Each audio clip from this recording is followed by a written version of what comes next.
শাহজাদপুরে সড়ক দুর্ঘটনায় অল্পের জন্য প্রাণে বেঁচে গেলেন প্রায় অর্ধশত বাস যাত্রী। সিরাজগঞ্জের শাহজাদপুরে বগুড়া নগরবাড়ি মহাসড়কের গঙ্গা প্রসাদ নামক স্থানে এ দুর্ঘটনা ঘটে।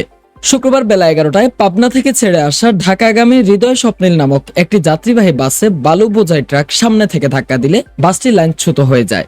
ফলে বাসটি সড়কের বাইরে চলে যায় এবং বাসের সামনের অংশ ক্ষতিগ্রস্ত হয়। তবে বাসে থাকা প্রায় অর্ধশত যাত্রী প্রাণে বেঁচে যায়। এতে হতাহতের কোনো ঘটনা ঘটেনি। পরে বাসে থাকা যাত্রীরা আতঙ্কগ্রস্ত হয়ে বাস থেকে নেমে অন্য পরিবহনে গন্তব্যের উদ্দেশ্যে যাত্রা শুরু করেছেন।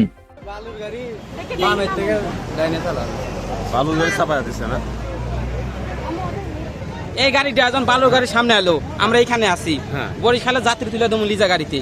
তা আমরা এখানে আসছিলাম, বালুর ট্রাকটা ওই সাইড দিয়ে গেল, মানে যাবে বামে, দিছে টাইনি সিঙ্গাল। ইনি আবার জানেন এইদিকে দেখো চাপ দিছে, এদিকে মানে ও চাপ দিছে টাইনি, ইনি আবার এইদিক চলে আসে পড়ছে। বালুর গাড়ি চাপ দিছে রে? হ্যাঁ, বালুর গাড়ি চাপ এমনি কোনো হতাহত হয় নাই না? না না।